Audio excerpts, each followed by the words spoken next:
할렐루야. 우리 왕신 주님께 뜨겁게 영광의 박수 한번 드리겠습니다.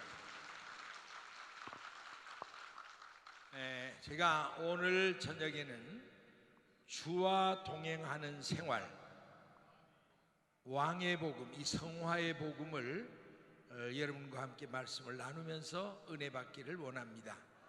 자, 우리 한번 따라 하십시다. 주와 동행하는 생활. 자, 나는 여러분의 삶이 주와 동행하는 삶이 되시기를 주님의 이름으로 축원합니다. 자, 결국은 이 주와 동행하는 생활은 일명 왕의 복음, 또 우리가 신학적으로 말하면 성화의 복음, 이 복음인데, 여러분이 성경에 나타난 이 복음, 가스펠, 이 복음을 이해하기 위해서는 적어도 세 가지를 꼭 먼저 이해를 해야 됩니다. 몇 가지요? 세 가지. 첫째는 하나님은 어떤 분이신가?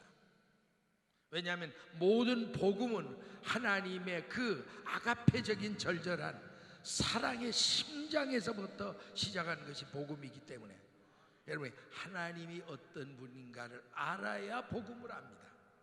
자, 그 다음에 두 번째는 그 하나님의 손에 지음을 받은 오늘 우리 인간이라는 존재는 어떤 존재인가? 우리가 인간을 알지 않으면 우리가 복음을 알 수가 없습니다. 자, 그 다음 마지막 세 번째는 하나님과 인간 사이에 유일한 중보자로 오신 예수 그리스도가 어떤 분인가? 그걸 여러분이 알아야 성경에 나타난 이 복음이 무엇인가를 여러분이 정확하게 이해하게 될 줄 믿습니다. 자, 이제 하나하나 풀어가겠습니다. 먼저 하나님은 어떤 분인가? 여러분, 굉장한 주제예요. 인간의 필설로, 인간의 언어로 감히 하나님을 이런 분이다 소개한다는 건 거의 불가능해요. 그러나 적어도 가장 쉽게 기본 ABC, 하나님은 어떤 분인가? 세 가지 개념을 가져야죠. 따라하십시다. 하나님은 나를 창조하신 분이다. 아멘. 나의 창조자다. 나를 만드신 분이다. 물론 그 한마디만 들어도 하나님과 나와는 떨어질래야 떨어질 수 없는 어때요? 불가분리의 관계다. 왜? 그분이 나를 만드셨으니까. 자, 두 번째는 그분이 나를 만드실 뿐 아니라 그분은 나의 생사화복 흥망소장. 이건 조금 유식한 얘기지만 쉽게 말하면 그분이 나를 만드셨기에 나의 삶의 모든 운명과 운전대를 지배하고 다스리고 통치하시는 분이다. 아멘. 여러분, 그렇게 믿습니까? 여러분의 생애를 누가 주관해요? 만드신 그분이 여러분이 전적으로 주관. 내 생의 운전대를 누구에게 맡겨야 돼요? 그 하나님께 맡기고 사는 게 인생이에요. 아멘. 그 다음에 세 번째는 그 위대하신 하나님이 나와 1대1의 직접적인 관계는 뭐냐면 그분은 사랑의 하나님이요 공의의 하나님으로서 하나밖에 없는 독생자 예수님을 이 땅에 보내사 죄와 사망에 빠진 나와 여러분을 십자가에 피 흘려 죽으신가 부활로 구원하신 내 영혼의 아버지다. 아멘. 여기 제일 핵심이에요. 핵심. 하나님이 아무리 위대해도 나와 아무리 상관없다면 여러분 무슨 일이 있겠습니까? 그 위대하신 하나님이 내 영혼의 아버지다. 자, 언제 들어도 가슴 뭉클한 이야기예요. 하나님, 여러분 한번 따라 하십시오. 하나님 아버지. 여러분, 여러분이 습관적으로 부르니 그렇지 이게 참 어떨 때는 저는 아버지 그러다 눈물이 활칵 쏟아져. 나같이 비천한 죄인이 우주의 대왕이신 저분을 감히 아버지, 거기다 더군다나 우리는 또 뭐라 그랬죠? 아빠. 세상에 이런 은혜가 어때요? 여러분이 밤을 새서 불러도 하나님 아버지, 아버지 그것만 불러도 은혜가 돼요. 은혜가 돼요? 안 돼요? 되죠? 그래서 어떤 사람이, 어떤 극성 많은 집사가 한번 시험을 해봤대요. 육신의 아버지가 진짜인가 영혼의 아버지가 진짜인가. 하도 가짜도 많으니까 육신의 아버지 앞에 가서 아버지 왜 그러냐, 아버지 왜 그랬냐니까. 아버지 왜 그래? 아버지 이 자식이 저녁 먹은 게 잘못됐나? 10번 전에 7번 불렀더니 귀싸대기가 오형제가 올라오더라. 벌겋게 얻어 터졌어요. 이건 가짜인가 보다. 그래서 밤에 철야에 나가서 하나님 아버지를 시험해 본 거예요. 하나님 아버지, 아버지, 아빠 100번을 해도 신경질 안 부리시더래요. 오냐 내 새끼야, 오냐 내 새끼야, 오냐. 몇백 번을 입에 부르트도록 붙잡아. 그래서 그는 결론을 내려답니다. 우리 아버지는 임시적으로 템퍼러리 이상이 있을 동안에 임시 아빠고 우리의 영원한 아버지는 하나님밖에 없다. 아멘. 자, 그러니까 하나님은 어떤 분인가? 나를 만드시고 나를 다스리시고 내 영혼의 아버지다. 아멘. 네, 그 정도만 우리가 하나님이 어떤 분인가. 자, 그 다음에 두 번째, 그 하나님께 지음받은 우리 인간이 어떤 존재인가. 이게 이제 좀 복잡한 얘기예요. 여러분, 내가 사람이고 인간이지만은 인간이 뭐냐, 이거 간단하게 소개가 안 돼요. 이걸 우리가 성경에서 하나하나 풀어가겠습니다. 자, 오늘 저녁 말씀은 굉장히 어렵지만은 성경 66권의 모든 원리를 관통하는 그런 말씀이기 때문에 제가 가장 쉬운 말로 가장 짧은 시간에 66권에 관통하는 그 구원의 전체적인 원리를 여러분에게 풀어드리겠습니다. 할렐루야. 그래서 여러분 잘 이렇게 주의해 들으셔야 돼요. 그래서 자, 우리 인간은 첫째, 창조주 하나님께서 우리 인간은 영과 혼과 몸을 가진 인격적인 존재로 만드셨다. 아멘. 성경은 우리에게 분명히 그렇게 말합니다. 자, 여러분 창세기 2장 7절에 보면 여호와 하나님이 사람을 흙으로 만드시고, 이 몸은 흙으로 됐다는 거죠. 그건 뭐 설명할 필요가 없어요. 그 콧구멍에다가 뭐를 불어넣었더니 생기, breath of life, 생명의 기운을 불어넣으시니 그게 영이 된 거예요. 영이 돼요. 그랬더니 살아있는 영이 생영이 된지라. 그 개역 성경은 번역이 잘못된 거예요. 원어에는 그러니까 living spirit이 아니고 living soul, 살아있는 혼이 된지라. 여기 정확한 본문입니다. 아멘. 그러니까 결국은 사람의 몸은 흙으로 만드셨고 그 콧구멍에 불어넣은 그 하나님의 생명의 기운이 그 사람의 영이 됐고, 그리고 영과 몸은 이질적인 존재이기 때문에 영과도 본질적으로 같고 몸과도 본질적으로 같은 성령의 신비한 역사로 혼을 만드심으로 혼 안에서 몸과 영이 하나로 묶어져서 성삼위 하나님의 인격을 닮은 존재로 지음을 받았다. 여기 우리 창조의 비밀을 풀어주는 열쇠입니다. 자, 그래서 이사야 57장 16절도 보면 내가 지은 영과 혼이, 분명히 하나님께서 말씀하시기를 내가 영도 지었다 그리고 혼도 지었다. 있습니까? 그러니까 누가 뭐래도 인간은 뭐로 돼 있어요? 영과 혼과 몸, 삼중 창조예요. 절대 딴소리하면 성경에 있는 대로 우리 믿으면 돼요. 자, 여러분 히브리 4장 12절에 뭐라 그랬습니까? 하나님 말씀은 살았고 운동력이 있어 좌우의 낯선 검보다 예리하여 우리의 뭐예요? 혼과 영과 관절과 골수, 그는 바디, 몸이거든요. 분명히 오늘 본문은 더 확실합니다. 데살로니가전서 5장 23절에 보면 평강의 하나님이 친히 우리의 영과 혼과 몸을 그리스도 강림하실 때 흠없게 보존되기를 원하노라. 아멘. 그래서 인간은 좌간 삼중 창조됐다는 거.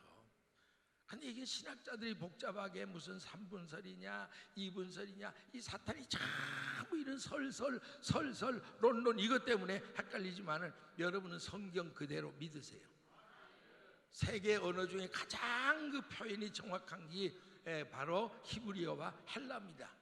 그래서 헬라에 보면 세 가지예요. 푸니우마 그러면 영이에요. 푸시케 그러면 혼이에요. 소마 그러면 육이에요. 영어로도 여러분이 spirit 하면 영입니다. soul 그러면 혼이에요. body 그건 몸이에요. 그러니까 어떻든 우리 인간은 영과 혼과 몸을 가진 인격적인 하나님의 존재로 지금 받은 존재라 믿으시면 아멘 하시기 바랍니다. 자, 그렇다면 우리 인간이 처음에 타락하기 이전에 영과 혼과 몸의 상태가 어떤 것인가? 이걸 우리가 알 필요가 있어요. 첫째, 영에는요 하나님의 생명으로 충만했어요. 할렐루야. 하나님의 생명의 기운이 들어간 거니까 하나님의 생명으로 충만했어요. 그 다음에 혼에는 하나님의 아가페적인 사랑으로 충만했습니다. 아멘. 그리고 몸에는 절대로 늙지 않고 병들지 않는 강건함으로 충만했다. 이 창세기에 보여준 타락 이전의 인간의 오리지널 모습입니다. 그 첫 아담이 타락하기 이전에 그랬어요. 영에는 뭐가 충만했어요? 하나님의 생명. 혼에는 하나님의 사랑.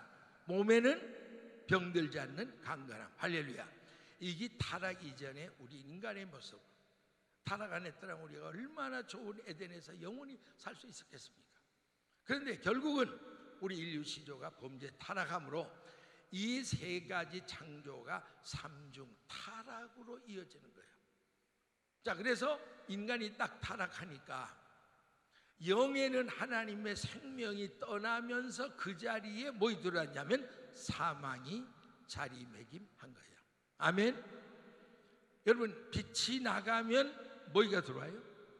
네, 어둠이 들어오죠. 생명이 떠났으니까 여러분이 먹으면 죽으리라, 육신이 죽었다는 얘기 아니에요. 생명의 본체이신 영이 디스커넥, 잘라졌다 이거예요. 단절됐다. 그래서 생명이 떠나면서 그 자리에 그때부터 인간은 영은 사망의 노예가 된 겁니다. 이해가 되십니까? 그 다음에 그 아가페적인 사랑이 철철철 넘쳐 흐르는 혼에 그것이 떠나고 나니까 사랑 대신 들어온 게 뭐예요? 증오, 미움, 고통, 근심, 걱정. 그때부터 우리 인생이 정말 심적인 고통이 그 혼을 사로잡는 존재가 됐다는 거죠.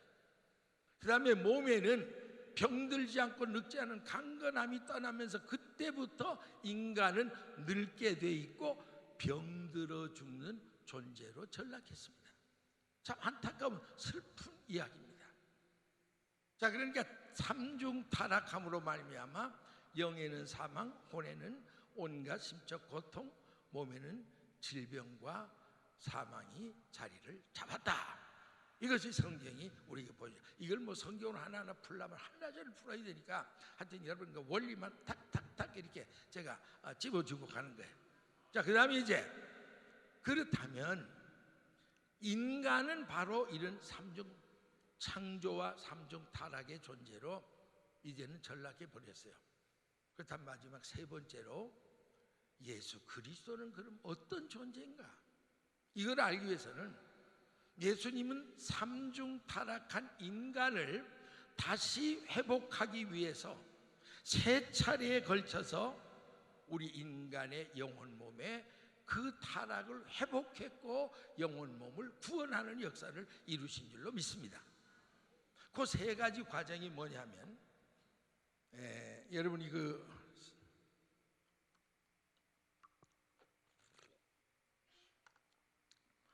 첫째, 주님은 2000년 전에는 뭘 입고 오셨죠?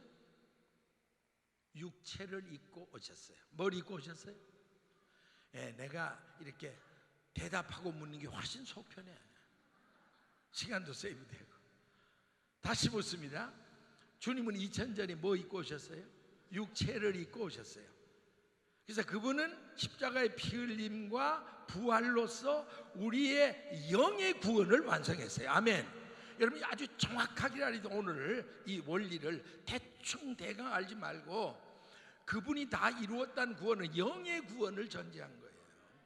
영의 구원을 2000년 전에 다 이루었다, 완성한 거예요.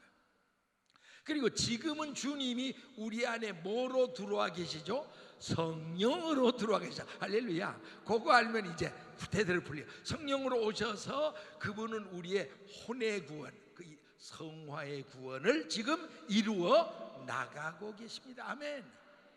이거 아주 정확합니다. 이루었다, 영의 구원.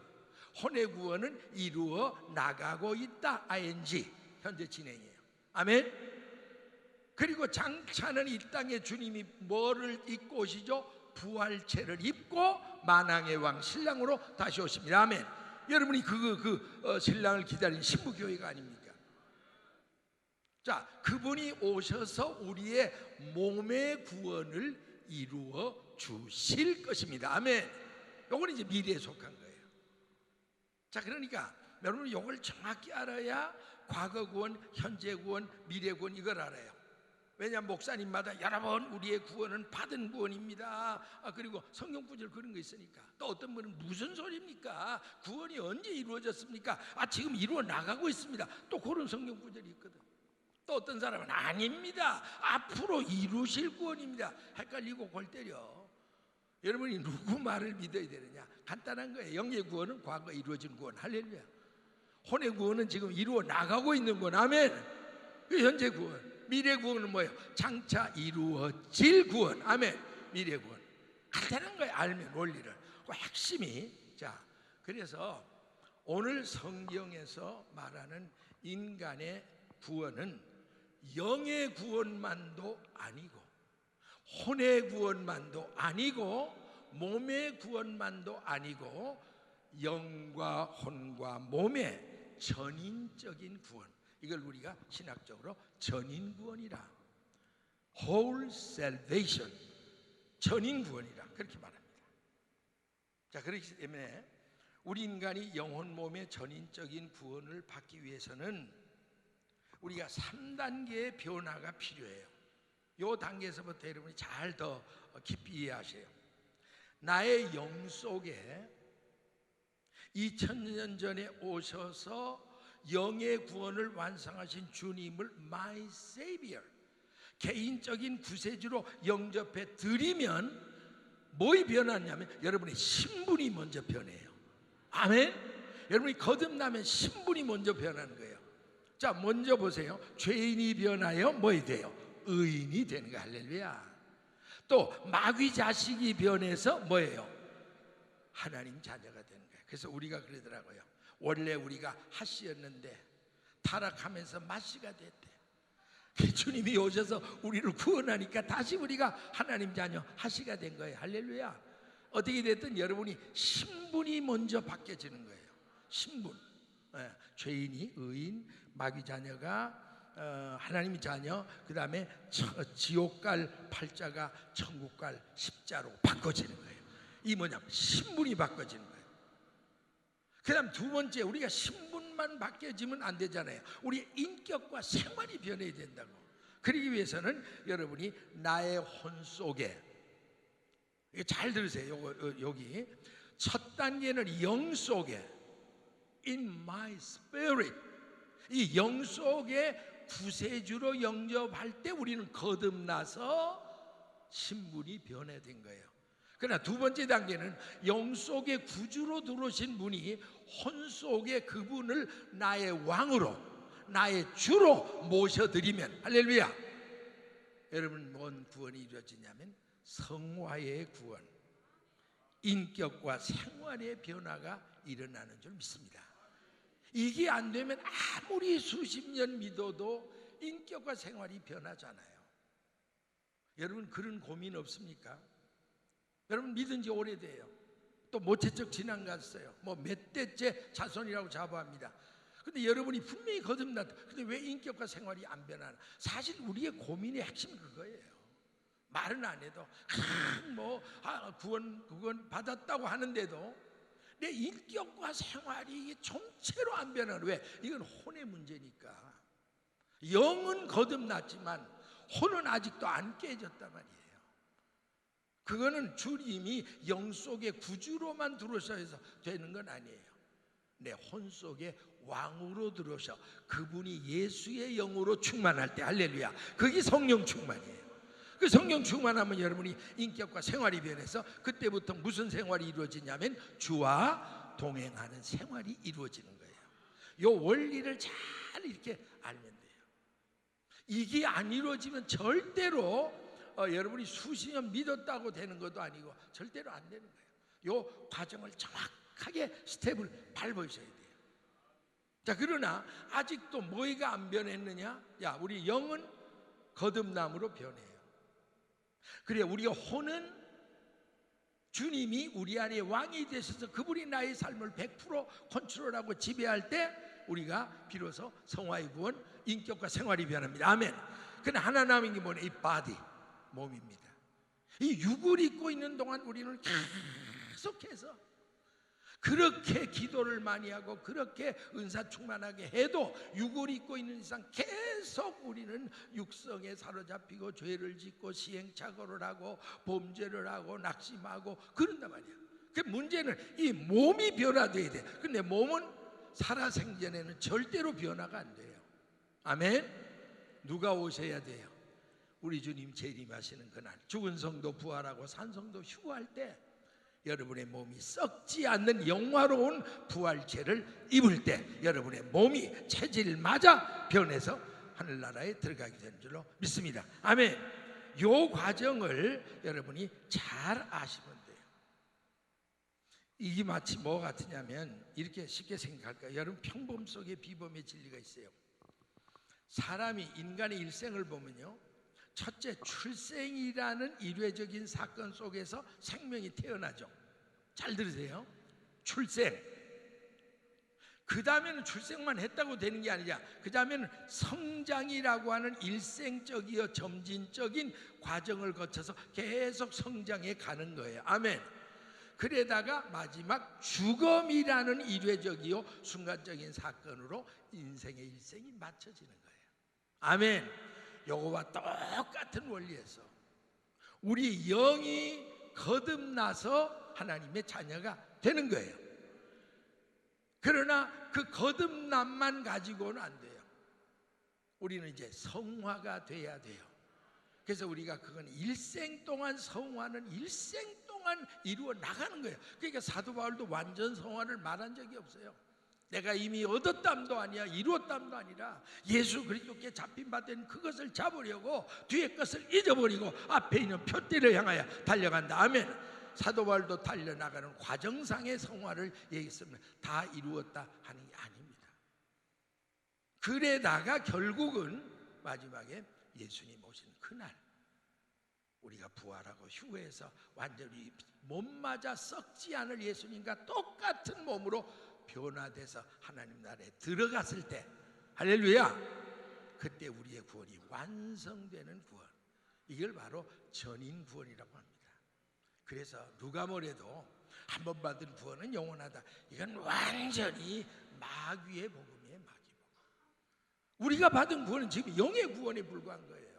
혼의 구원은 지금 이루어 나가고 있고 몸의 구원은 아직도 주님이 안 오셨으니까 앞으로 이루어질 구원이고, 그러니까 우리가 받은 구원은 완전하다 할 때는 오늘 목사님도 그런 표현을 했지만은 우리가 천국 문에 딱 들어가서 하나님이 우리에게 멸류관을 씌워주신 그 자리에서 할렐루야, 나의 구원은 영원하고 완전한 것이다, 그렇게 말할 수 있어요. 아멘. 믿으시면 아멘. 그러니까 여러분이 그 과정을 잘 이해하시면, 아, 구원의 과정이라는 건 바로 그거구나. 그래서 다시 말씀드리지만 우리 영은 거듭남으로 거룩해지고 우리의 혼은 자아가 깨어져서 성령 충만 받음으로 거룩해지고 몸은 영화로운 몸으로 변화됨으로 비로소 영혼 몸이 전인적으로 성화되고 거룩해질 수 있다. 그래야 여러분이 그리스도의 신부가 되는 거예요. 그래서 오늘 데살로니가전서 5장 23절이 이걸 여러분이 듣고 나면 이제 이해가 되는 거예요. 평강의 하나님이 저 있죠? 영상을 보세요. 친히 너희로 온전히 거룩하게 하시고, 보세요, 하나님이 여러분을 택하시고 구성하신 목적은 궁극적으로 거룩한 하나님의 성품 닮은 하나님의 백성 만드시는데 목적이 있습니다. 아멘. 그러니까 그렇게 하기 위해서는 3단계를 거쳐야 된다. 너 영과 그 다음에 뭐예요? 혼과 몸이, 그 과정을 제가 정확히 얘기했죠. 우리 주 예수 그리스도 강림하실 때 결국은 주님이 오셔야 우리 몸마저 변화될 때 영혼 몸의 전인적인 구원이 완성된다. 그것이 성경 66권이 정확하게 보여주는 우리 인간의 구원의 원리입니다. 자, 제가 나머지 시간은 이 왕의 복음이 뭔가, 주와 동행하는 생활이 뭔가, 또 우리가 신부를 단장시키는 복음이 어떤 복음인가, 이걸 저희 생생한 간증을 통해서 여러분에게 말씀을 드리겠습니다. 할렐루야. 제 목회 중에 가장 잊을 수 없었던 큰 영적인 몇 가지 사건이 있는데, 물론 제가 이제 앞으로 그걸 조금 이렇게 풀어서 말씀을 드릴게요. 지난 95년도 1995년도 그 7월 중에 우리 본교에서 특별 새벽 기도회가 있었습니다. 저는 때때로 이제 우리 교인들이 영적인 상태를 딱 봐서 너무 좀 이렇게 해해진다 그러면 이제 한 번씩 이렇게 잡아 돌리는 거예요. 새벽 부흥회를 그냥 자작 부흥회를 하는 거예요. 그래서 제가 신학교 전사 시절 뭐 이렇게 젊은 목사 때 목회자 세미나 같은 데 나가면 선배 목사님들이 하나같이 그래요. 좋은 목사는 결코 교인들을 편안히 퍼지게 놀게 두는 목사가 절대 좋은 목사가 아니라는 거예요. 교인들을 할 수 있는 대로 어떻게 볶으라? 달달달 볶으라는 거예요. 마치 어느 교회처럼 저기 한국에 가면 전주라는 데가 있는데 세계 성은교회라는 데가 그런 교회라고 그러더라고. 아주 교인들을 그냥 가만히 안 둬. 오늘도 보니까 이건 보통 일이 아니에요. 6.25 이후에 나는 이런 교회는 처음 봤어.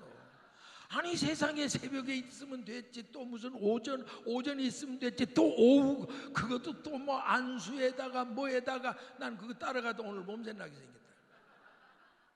대단해 하여튼.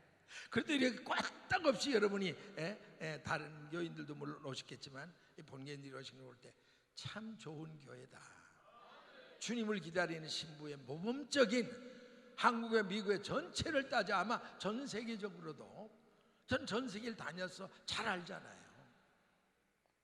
정말 이렇게 깨어서 주님 만나기를 원하는 신부의 준비에 그야말로 정말 얼마나 여러분이 열정이 있는지, 정말 여러분이 진짜 복받은 교회에 나온 겁니다. 여러분, 제가 일생 살아보니까 복 중에 최고의 복은 잘 만나는 복이에요. 아멘. 한번 따라 하십니다. 복 중에 최고의 복은 잘 만나는 복이다. 어려서는 부모 잘 만나야 돼요. 좋은 부모님들 되어야 돼요. 자라면서 친구 잘 만나야 돼요. 요즘 애들 친구 잘못 만나 다 망치잖아요.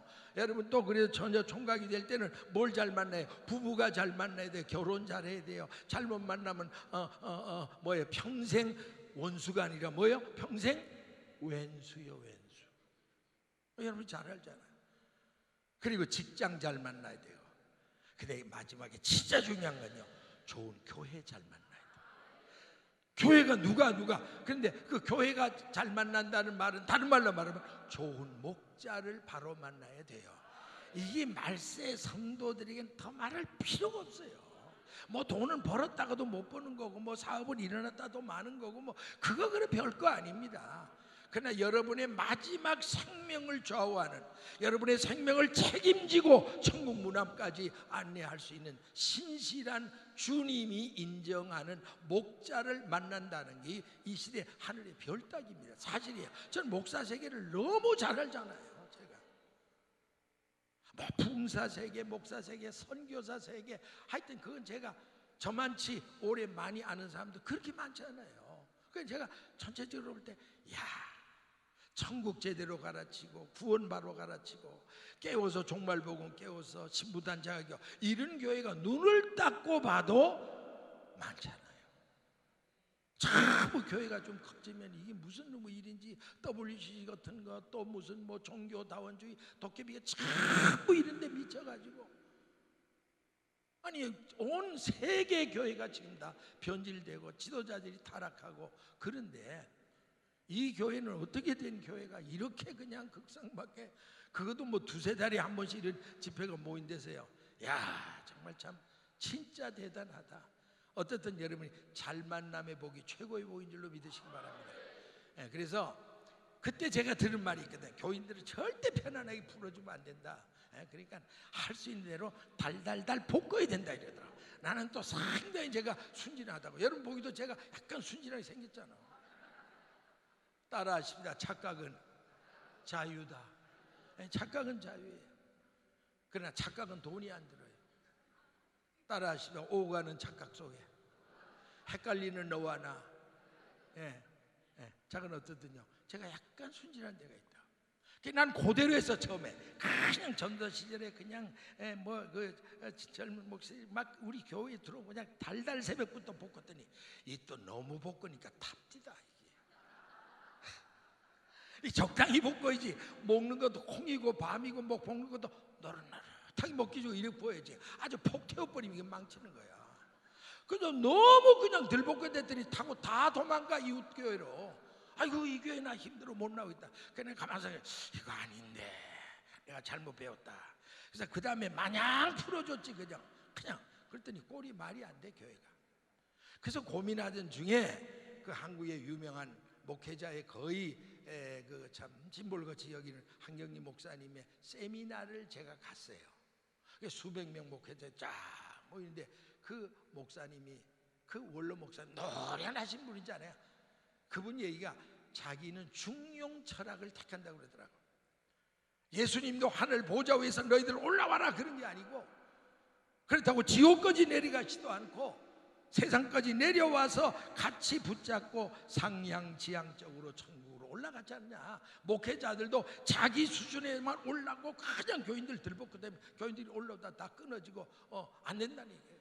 또 그러다가 목회자가 평신도 그 위치까지 내려가서 같이 뒹굴면 영적인 향상이 없다 이거지. 그러니까 목회자가 절반 내려오고 성도들도 올라와서 같이 손잡고 올라가 뭐처럼 독수리 같이 그렇게 하는 게 제일 좋은 목회 철학이라. I got it. 저는 그때부터 그렇게 해서 지금까지 작은 목회를 이끌어오고 있습니다. 그래서 저는 이렇게 교인들이 좀 잠잔다 싶으면 새벽 부흥회가 제일 좋더라고요. 그래서 95년대 새벽 부흥회를 시작했는데 엿새 동안 하려고 주일 제하고는 이제 7일이잖아요. 주일을 빼니까.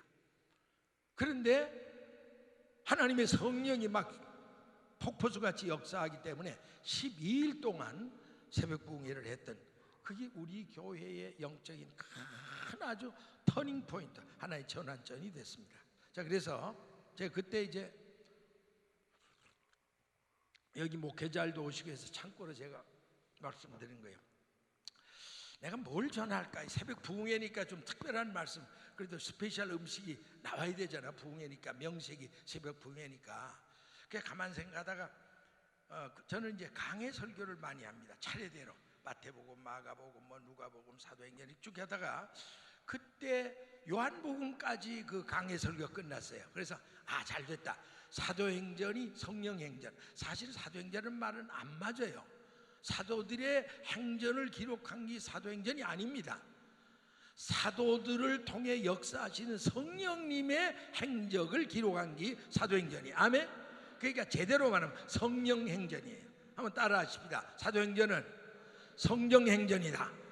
성령께서 초대교회 어떻게 사도들을 통해서 구원사와 설교의 역사를 이루어나가냐, 그거 보여준 사도행전. 그래서 잘 됐다. 어차피 부흥회는 성령님이 역사해야 되니까 성령행전이라고 하는 사도행전을 해야 되겠다. 그래서 저는 또 성격이 그래서 조금 고달픈 목회를 해요. 대강하지 않아요.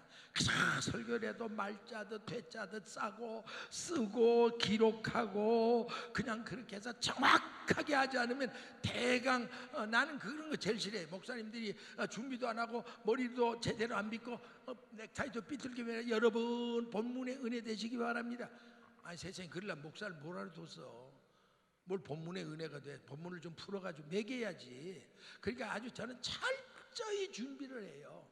대짜듯 말짜듯 서론 전론 뭐 1대지 2대지 성경 구절까지 딱딱 적어가지고, 안 그러면 제가 불안해. 강단에 서질 못해요. 자, 그래서 사도행전을 제가 멋지게 강의를 준비했어요. 뭐 유명하다고 하는 전부 그 사도행전 강의집을 전부 뒤지고 뭐 하여튼 해가지고 뭐 그 정도면 박사들 앞에서 하실 정도 딱 해서 첫날 이제 딱 섰어요. 그래 찬양 부르고 말씀을 사도행전 1장 1절 딱 읽고 드디어 딱 마이크를 들고 딱 섰는데 이 웬일입니까?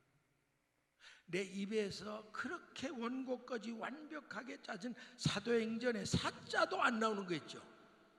그리고 무슨 엉뚱한 말이 여기서부터 막 이렇게 이게 말씀의 줄이 여기서부터 빨리 줄처럼 막 올라오면서 말씀이 막 그냥 번져지는 거예요. 나도 모르게 한 20-30분 정신없이 외치고 그냥 통성기도식이야. 새벽 기도는 오래는 못하니까. 그리고 가만히 그러니까 이거 아닌데 내가 지금 사도행전을 밤을 새워 이틀씩이나 준비를 해가지고 원고까지 들고 나왔는데 웬 사도행전은 아니고 엉뚱한 말이라고 뭐 나중 보니까 그게 이제 하나님의 왕의 복음이라는 성화의 복음, 성령의 역사로 그때 그게 쏟아지기 시작한 거예요. 그래서 아니 도대체 내가 뭘까? 뭐 피곤해 그런가? 그래서 그 다음에 가만 생각, 하나님 아마 사도행전보다는 다른 말씀을 원하시는가 보다. 제 감을. 그 다음에 제가 제일 자신 있는 게 뭐냐? 구원의 복음이에요. 구원의 복음 제가 정말 자신 있게 너무 많이 연구를 했어요. 몇 년간? 4년간. 제자 훈련 확실히 해내. 내가 하여튼 구원의 복음은 끝내주는 목사예요, 사실은. 너무 그냥 연구를 많이 했기 때문에. 그러니까 내가 자신 있는 거 하자. 그래서 구원의 복음. 그러면 또 그냥 강단에 나가도 12번 하죠. 30분 설교를 목사가 몇십 년 한데 정말 그걸 못하겠어. 그래도 또 저는 다시 또 구원이란 뭐냐, 구원의 정의 헬라 원어로는 어떻고 뭐는 어떻고 그걸 쓰고 또 지우고 해가지고 또 완벽하게 해서 내가 이 정도면 박사들이 와더라도 내가 자신 있게 구원해 보여줘. 그리고 그 이튿날 강단에 딱 쓴 거예요. 근데 이 웬일입니까? 구원이란 후자도 얘기를 안 해요. 하나님 말씀 못하게 생각밖에 딱 들고 섰는데 그냥 말씀이 쫙쫙쫙쫙쫙쫙 내려오니까 그대로 그냥 다 쏟아낼 수밖에 없죠. 그래서 한 30분 또 쏟아내는 거예요. 그리고 통성으로 기도하고 강대일에 엎드리는데 이 보통 문제가 이틀씩이나 이 영어로 말하면 something wrong, 뭔가 이 잘못됐다. 아니 내가 이렇게 의도적으로 성령 행전을 해도 안 돼. 그렇게 자신 있는 구원론을 들고 나가는데도 안 시켜. 도대체 이게 뭘까? 굉장히 마음이 떨리더라고요. 뭔가 주님이 성령님이 원하시는 뭔가 포커스가 지금 안 맞은 건데. 근데 세 번째 새벽이에요. 잘 보세요. 저는 언제나 이렇게 흑판을 이쪽에다가 큰 흑판을 놓습니다. 그리고는 백묵, 아주 백묵을 가지고 이렇게 써요. 일일이 전부 하나하나 쓰고 글을 긋고 그러면서 하나하나 또박또박 풀어가요. 제 스타일이. 그래서 3일째는 여기다 했는데 나도 모르게 왜 그랬는지 지금도 모르겠어요. 내가 흑판 앞에가 뭐라 썼냐면 따라하십시오. 주와 동행하는 생활. 그렇게 썼어요. 왜 그렇게 썼는지는 I don't know. 설명할 길이 없어요. 내가 그걸 누가 그렇게 하라는 것도 아니고 내가 어느 책에서 그 전날 밤 읽었던 책의 제목이 그런 것도 아니고 전혀 내가 생각지도 않은데 나도 모르게 성령이 이끌려간 거죠. 쓰는 것이 주와 동행하는, 처음에는 이제 삶 그랬죠. 삶이 바로 생활이잖아. 주와 동행하는 삶. 아주 큼직하게 제가 이렇게 글씨를 딱 썼는데 그거 꺼지는 기억이 나요. 내 발로 걸어가서 내가 이렇게 쓴 거예요. 근데 그걸 쓰는 순간 그야말로 위로부터 성령이 나를 완전히 사로잡으셔서 할렐루야. 난 그런 신비한 경험은 그때 처음 한 거예요. 완전히 성령이 어떤 힘이, 내가 제어할 수 없는 힘이 나를 완전히 슉 잡더라고요. 그러면서 그때 제가 뭘 느꼈냐면 이 주제 자체가 하나님이 원이 되고 한이 되고 한이 되는 주제라는 거예요. 아멘. 여러분 뭔 말인지 아십니까? 이럴 때는 눈을 이렇게 좀 뜨고 들으셔야 돼. 절대로 여러분이 이거 듣는 자세가 중요한 겁니다. 의자에다가 느긋하게 이러면요 저녁 여러분이 늦게 먹고 그냥 오늘 종일 또 여러분 직장 갔으면 얼마나 피곤합니까? 요 시간이 온도를 보니까 주무시기에 최고의 이상적인 온도예요. 지금 몇 도인지? 거기다가 목사가 가락을 올렸다 내렸다 아주 요거는 주무시는 데는 가장 최적의 조건이라고. 요대로 있으면 여러분이 낙작지근 하면서 지금 잠이 오는 분이 있어. 그러니까 이런 또 중요한 말 할 때는 꼭 마이가 잘 자라 잘 자라 우리 아기 그런다고. 그게 굉장히 중요한 얘기입니다.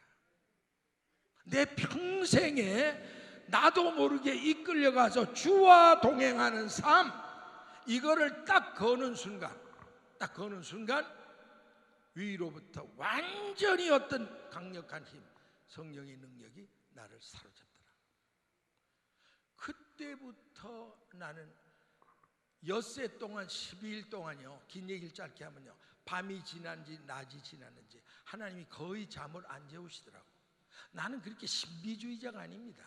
어려서부터 착실하게 말씀으로 훈련받고 말씀으로 확인 안 해주면 저는 그냥 무당신앙처럼 봤다 들었다 이런 거 전혀 저는 모르고 안 좋아하는 사람이에요. 근데 성령이 사로잡히니까 나도 모르게 뭔 말이 그렇게 폭포수처럼 쏟아져 나오는지 말도 못해요. 주님이 막 그냥 그 말씀이 들리는 것 같아요. 사랑하는 종아, 그래 바로 그거야. 내가 원하는 게 주와 동행하는 생활이야. 생활, 리빙 라이프. 내가 원하는 건 신학 박사가 아니야. 무슨 거룩한 가운을 입고 거두만 피우는 게 아니야. 몇천 명 교인들만 호령하는 게 아니고, 내가 원하는 것은 내 혼 속에 나를 왕으로 모시고 주와 동행하는 생활을 내가 원한다. 리빙 라이프를 내가 원한다. 아멘. 그러면서 너희들은 이제껏 믿는다는 게 신앙만 했다. 신앙. 한국 교인들 신앙 좋아요, 세계적으로. 근데 생활이 없어요. 오히려 생활이 없어. 생활이. 예. 그래서 어떤 분이 그러더라고요. 미국 선교사가 와서 한국에 갔더니 성령님은 많으신데 예수님은 없더라고. 왜냐하면 생활이 엉망진창이라 이거죠. 은사 받은 사람 은사 충만하다고 난리치지만 인격과 생활이 전혀 성화가 안 됐단 말이에요. 이게 뭐이 잘못된 거야. 신앙은, 아버지는 신앙은 뭐에 믿는 거잖아요. 그렇다면 여러분이 생활이 있어야지요. 아멘. 하나님이 원하시는 거 따라하세요. 하나님이 원하시는 거는 신앙만이 아니고 신앙 생활을 원하신다. 여러분 인격과 삶이 바뀌어져야 된다고. 그리스도의 신부는 한마디로 그게 바로 그리스도의 신부예요. 그리스도의 신부가 연지곤지 바르고 훅가시 붓가시 하고 여기다가 무슨 이렇게 그게 신부의 단장이 아니로 여러분의 속사람이 완전히 깨어져 성화돼서 매일매일을 주와 동행하는 생활, 리빙 라이프, 그게 우리 하나님이 그렇게 원하시는 주제였어요. 그렇게 원하시는. 제가 첫날 여러분이 말씀드렸잖아요. 하나님을 가장 기쁘시게 하는 the best life가 뭐냐? 주님과 동행하는. 에녹이 그랬잖아요. 300년 동안 하나님과 동행하더니. 이 하나님과 동행하는 생활, 이건 보통 주제가 아닙니다. 그냥 설교 주제가 아니에요. 하나님이 당신을 향해 원이 되고 한이 되고 정말 그렇게 원하실 수 없는 한 맺힌 주제가 주와 동행하는 생활이라는 걸 믿으시면 아멘 하시기 바랍니다. 이걸 여러분이 깨닫고 우리가 변화가 돼야 돼요. 그러려면 다른 거 없잖아요. 우리 먼저 주님을 내 영속에는 구주로 모셔 거듭나야 되고, 그 다음에는 여러분이 내 자아가 깨어져서 혼 속에 주님을 왕으로 모시는 일대 변혁이 일어나야 돼요. 그래야 그게 여러분이 인격과 생활이 변하면서 주와 동행하는 생활이 비로소 이루어진다 그거죠. 자, 그래서 하여튼 12일 동안 연장을 이제 한 주간 더 한 거죠. 거의 제가 기억하기는 정직하게 말해서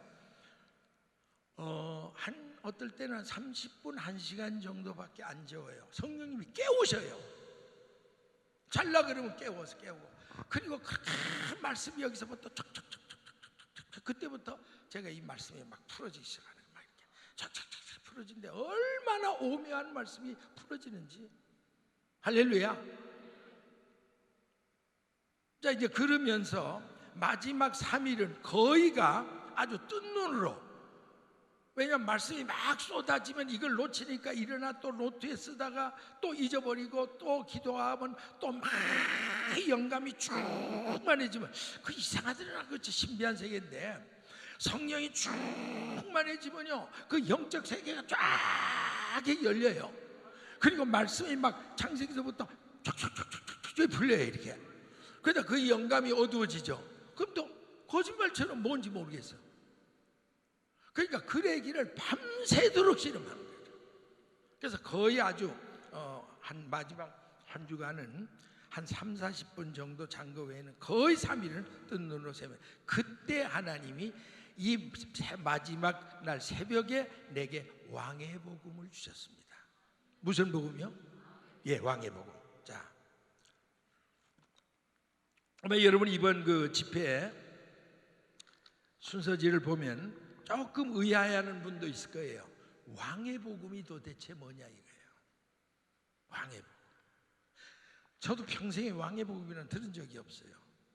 그래서 12일 동안 말씀을 전하고, 그러니까 인간은 육체니까 거의 먹지 않고 거의 자지 않고 완전히 성령께 미쳐서 사로잡혀서 끌려오다 보니까 12일 새벽기도 다 끝나고 교인들 한 100여 명 모였던 교인들은 돌아가고, 그래서 내가 마지막 이제 주님께 이런 의자에 탁 무릎을 꿇고 이를테면 주님 지난 10일 동안 나 같은 부족한 걸 써주신 걸 감사합니다 하고 주님 앞에 마지막 그걸 하고 나도 이제 돌아가서 긴장을 풀고 쉬기 위해서 무릎을 탁 꿇는데 위로부터 청천벽력 같은 소리가, 글쎄 이게 마음에 들린 소리인지 우리 목사님 간증대로 귀에도 들린 소리인지 이게 모르겠어요. 하여튼 우레 같은 소리예요. 사랑하는 종아, 네가 12일 동안 목숨 걸고 외친 복음이 바로 내가 준 왕의 복음이다 그러시더라고요. 나는 세상에 나 그 소리 처음 들은 거예요. 예? 왕의 복음요? 왜냐하면 제가 그동안 쫙 보면 신학적으로 저희들 신학교도 4개, 5개, 일반 대학, 대학원까지 박사학까지 나만 공부만 했거든요. 그러니까 책도 읽을만 지니까 쫙 알죠. 무슨 복음이죠? 나는 복음이란 복음은 두루 다 꿰입니다. 하여튼 성막복음, 보혈의 복음, 무슨 복음, 복음이는 다 아는데 왕의 복음이란 평생 내가 들어본 일이 없어. 근데 우레 같은 목소리로 네가 진액을 뽑아 외친 복음이 왕의 복음이다 그러니까 난 너무 깜짝 놀란 거예요. 그때 순간적으로 내가 이런 생각이 듭니다. 왕의 복음이라니, 이 판단하니까 이 뭐야 아니야, 내가 못 듣던 얘기니까. 그래서 난 순간적으로 의심이 생기다. 내가 이단의 영이 임한가 보다. 내가 너무 심취했더니 다른 사람처럼 모이가 잘못된 이단의 영이, 그러니까 몸이 푸르 떨리더라고요. 교인들은 다 돌아가고 지금 이렇게 강대된 의자에 앉는데 부들부들 떨리더라고요. 주님, 예? 왕의 복음이라니요? 아니 왕의 복음이 뭐예요? 그랬더니 성령께서 저를 이렇게 캄다운 시키시더라고요. 언제나 성령의 역사는 평안을 주시는 겁니다. 특징이 영분별의 원칙이 그거예요. 여러분 어디가 안수를 받고 임했는데 막 능력이 임한 것 같은데 막 미칠 듯이 불안해. 여기 뭐예요? 그건 사탄이에요. 물어볼 것도 없어요. 영분별 받아볼 것도 없어요. 하여튼 어둠의 역사는 무조건 공포를 주고 걱정을 주고 근심을 주고 우울증을 주고, 믿습니까? 그게 가짜예요. 여러분 성령의 은혜가 임하면 어떤 은혜가 임했든지 마음이 우선 편안해. 무슨 돛대 위에 이렇게 구름 위에 놓은 것처럼 아주 부드럽게 소프트하게 이렇게 만져주세요. 그러면서 사랑하는 종아, 놀라지 말라. 너 왕의 복음이 뭐냐? 그러면서 하나하나 아주 자상하게 풀어주시는 거예요. 너 성경 66권이 누구의 말씀이냐? 성령님이 이제 대화하는 거예요. 내 안에서. 그러니까 내가 바로 대화하죠. 예, 왕이신 주님의 말씀이죠. 그래, 성경 66권 자체가 바로 무슨 복음? 왕의 복음이야. 복음은 말씀이 복음이잖아요.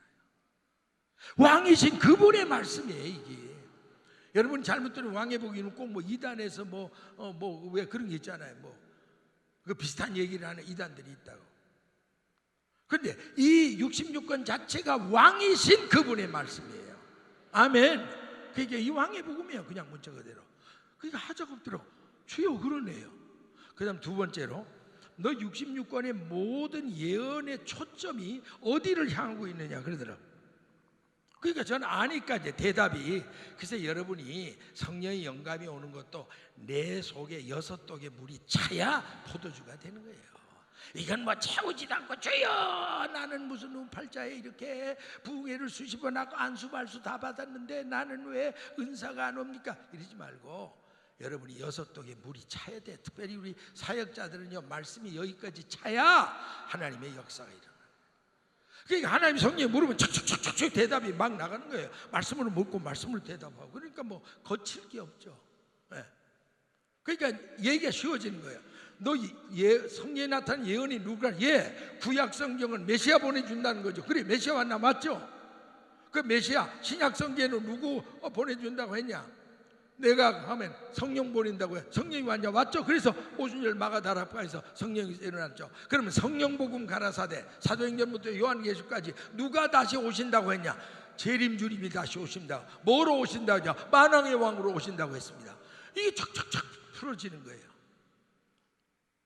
구약에서는 메시아 보낸다, 신약에서는 성령 보낸다. 성령 가라사대 만왕의 왕 신랑이 오신다. 아멘. 그게 예언이에요. 그러니까 모든 성경의 예언이 왕이신 주님을 딱 포인트 가르치는 거예요. 그러니까 성경에 있는 모든 예언 자체가 무슨 복음이에요? 그게 왕의 복음이에요. 성경에 있는 모든 예언의 초점이 왕으로 오실 분에게 이 초점이 가르쳐 있다니까. 그 다음에 세 번째가 중요한 거예요. 첫 번째는 66권 자체가 왕의 말씀, 왕의 복음. 여기 나타난 모든 예언이 왕으로 오실 분을 가르쳤으니까 예언이 왕의 복음. 아멘. 믿어지십니까? 하자가 없죠? 네. 여러분 모르면 모른다고 하세요. 네. 왜냐하면 여러분 가르칠 때 바로 알아야 돼요. 나중에 엉뚱한 소리 하면 참이 골 때리고 힘들어. 그런 사람 가르치려면. 그러니까 아주 정확하게 가르칠 때 여러분이 바로 아는 게 너무너무 좋아요. 평생 주무시는 거야. 평생 여러분이 주무실 수 있고 텔레비 연속극은 퍼지게 밤낮 보는 게 그거니까 여러분이 딴 생각하지 말고 요 시간에 그 연속극이 어떻게 끝나나 요런 생각하지 말고 요 주옥 같은 말씀을 여러분 잘 들으시라고.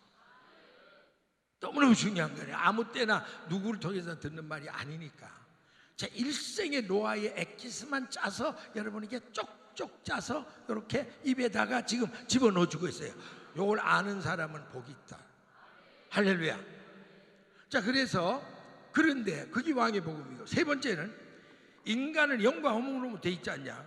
그건 내가 배웠으니까. 아멘. 내 영 속에 내가 구주로 들어갈 때 네가 무슨 역사가 있냐? 내 거듭난 하나님 자녀거든. 좀 그렇다. 그럼 내 혼 속에 내가 왕으로 들어간 너를 지배할 때 너에게는 어떤 변화가 있냐? 그게 성화의 복음, 주와 동행하는 생활, 인격과 생활이 변하는 거죠. 그러기 때문에 바로 내 혼 속에 주님이 왕으로 들어와 너의 삶을 100% 지배할 때 너는 비로소 주와 동행하는 생활, 왕의 복음이 내 속에 이루어지는 거다. 고로 바로 주와 동행하는 생활이 바로 왕의 복음이다. Do you understand? 이해가 되세요? 네, 왕의 복음이 뭔가, 다른 말로 생각하면 성화의 복음이 뭔가, 이걸 여러분이 확실하게 아셔야 돼요. 첫째 왕의 복음은 뭐예요? 66권 전체가 왕의 복음. 그리고 66권에 나타난 모든 예언의 초점이 뭐예요? 왕의 복음. 그 다음에 인간은 영혼 몸으로 되는데 영 속에 구주로 들어오면 거듭남이 있고 혼 속에 성령으로 충만할 때 비로소 주와 동행하는 생활이 이루어지고 내 인격과 생활이 변할 수 있다. 믿습니까? 예, 그걸 바로 보여줘요. 그래서 주님이 그걸 하나하나 잘 짚어주는 거예요. 그러니까 저는 그때 아멘, 아멘, 아멘 그러면서 제 마음에 편안함이 오더라고요. 자, 그랬더니 그 다음 제가 그 자리에서 이렇게 물었어요. 저는 첫날로 말씀드렸잖아요. 저는 꼭 어린아이와 같아요. 저는 또 하나님 앞에는 정말 어린아이가 되고 싶어요. 또 이 교회 보니까 너무 어린아이처럼 찬양하고 기도하는 거 볼 때 너무 감사해요. 따라 하십시다. 너희가 돌이켜 어린아이와 같이 되지 아니하면 결단코 천국에 들어가리라 못 들어가리라. 네, 어린아이 같은 심령이 들어가니 천국이에요. 자, 그래서 저는 잘 물어요, 주님께. 어떨 땐 그래요. 주님, 저는 소경 같아서 그냥 떡만 손에 쥐어주면 이건 개떡인지 쇠떡인지 모릅니다. 손에 떡을 쥐어대 이거는 개떡이다, 이건 쑥떡이다, 이렇게 말해줘야 합니다. 그리고 저는 아주 구체적으로 물어요. 그럼 주님이 또 수준 따라 대답하시더라고요. 주님은 수준 따라 대답하셔. 저는 밤낮 어린애처럼 쪼르니까 꼭 그렇게 해주세요. 자, 그래서 제가 중요한 거 이거예요.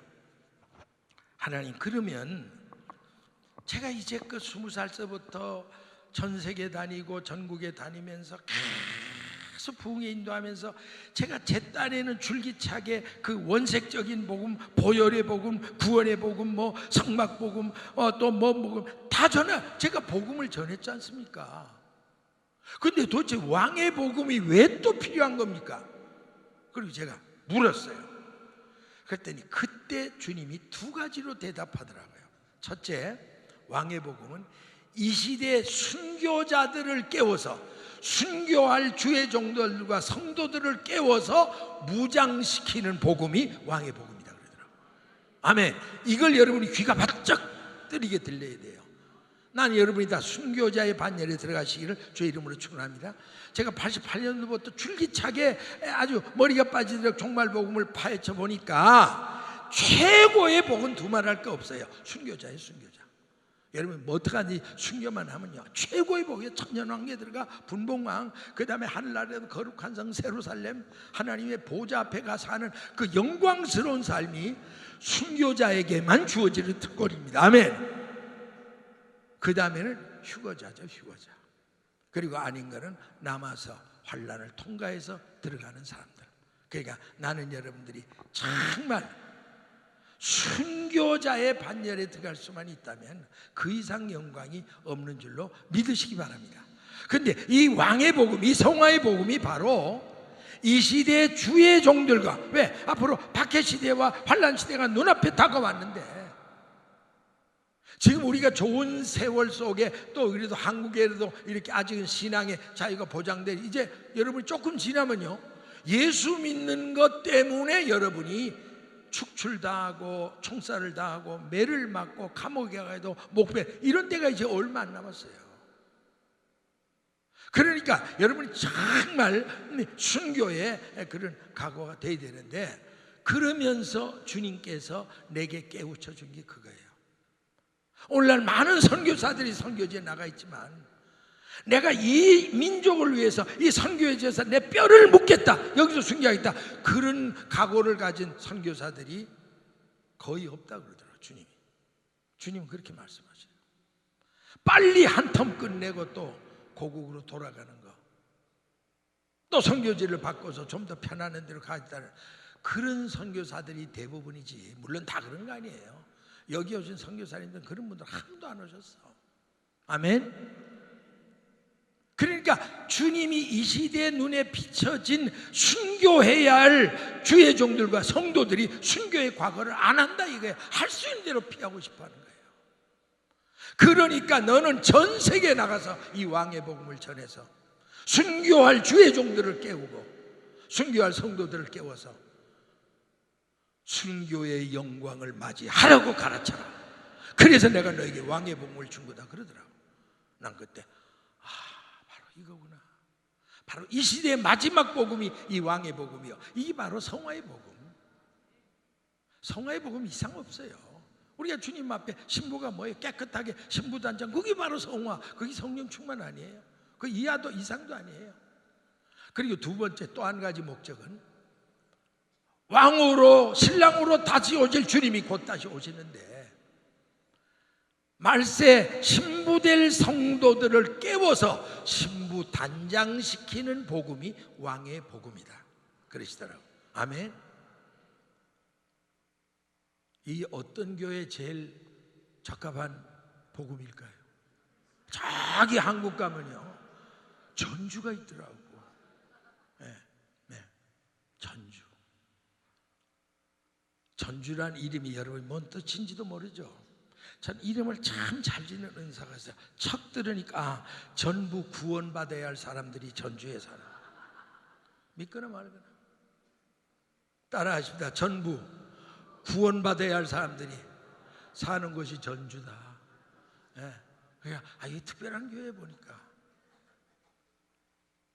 이 시대에 그리스도의 신부될 성도들을 깨워 신부 단장시키는 이 시대 마지막 복음, 그게 왕의 복음, 바로 성화의 복음이다 그렇게 말씀합니다. 그러면서 그때 제게 이 영감으로 확 깨우쳐 주는 게 뭐냐면, 오늘 신랑이 오실 것만을 고대하고 기다려야 할 말세 성도들이 그렇지 않다는 거예요. 비유적으로 생각하더라고요.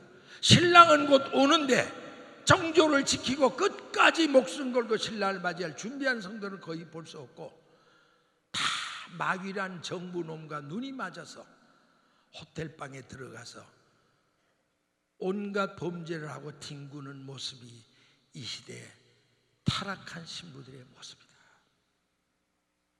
그러니까 너는 이 왕의 복음을 전 세계에 외쳐라.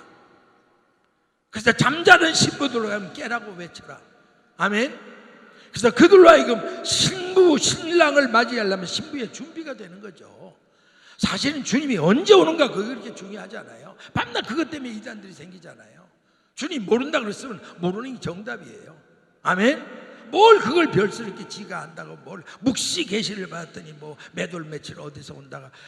지금도 그런 이단들이 한국에 꽉 찼더라고. 나한테도 한 달 전인가 이 블라드문 앞서고 이만치 우리 교회 어떤 그 협동 장로님을 통해서 나한테 이름도 모르는 한국에 뭐 무슨 목사 무슨 박권사 어떤 이름 모른다는 게 있는데 블라드문이 오고 뭐 니비루라는 행성이 뭐 해서 3일 동안 암흑이 오고, 그때가 바로 성도들이 뭐 휴가할 때고, 그리고 그 자기들끼리 이제는 하늘나라가 권사님 만납시다 뭐 이렇게 써 그걸 나한테도 보냈다고 믿으라. 그러니까 왜냐하면 여러분이 신부의 준비만 되면 주님이 의뢰 여러분을 데리고 오실 거 아닙니까? 아멘. 신부 준비가 중요한 거지. 여러분 신부 준비도 안 되고 언제나 오시냐 이래. 어떤 분요, 우리가 잘 아는 분인데 어떤 장로님이 그분 참 밤낮 자나 깨나 휴가 이런 분인데, 자기 부인이 그거 뭐 반대한다고 이혼하자고 막 이혼장을 쓰려고. 세상에 자기 좀 이론에 반대한다고 옆에 내버리고 이혼장 쓰면 그래, 그 사람이 휴가 되겠습니까? 그러니까 지금 한국교회가 뭔가 많이 잘못됐어요.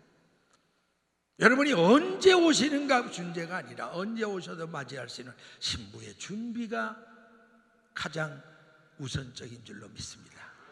그게 왕의 복음이에요. 그게 성화의 복음이라는 거예요.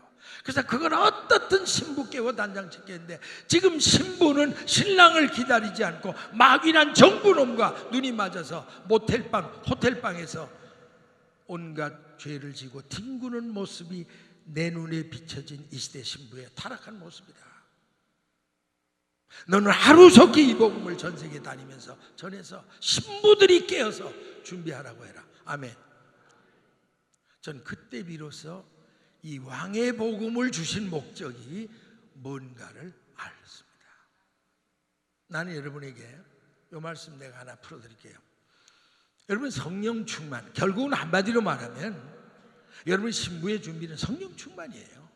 쉽게 얘기하면 여러분이 알아듣기 쉬운 일은 수로로 따게 하면 성령 충만. 그럼 여러분 쉽지 않아요. 뭐 성화 이러면 조금 여러분이 신학적인 얘기 같으니까 좀 그렇지만 하여튼 성령 충만. 근데 여러분은 은사 충만과 성령 충만을 구별할 줄 알아야 돼요. 우리 한국교회가 어느 민족보다 새벽기도 열심히 하고 은사 충만하고 성령 충만하다고 하면서 제일 성령에 대해서 무식한 교회들이 한국교회들이에요. 왜냐하면 은사와 성화는 다른 겁니다. 이거 아셔야 돼요. 여러분이 은사 충만하면 나도 그렇게 알았다니까. 내가 이 왕의 복음 받기 전까지는요, 저도 참 저는 그냥 은사 충만하면 내가 성령 충만한 줄 알았다고.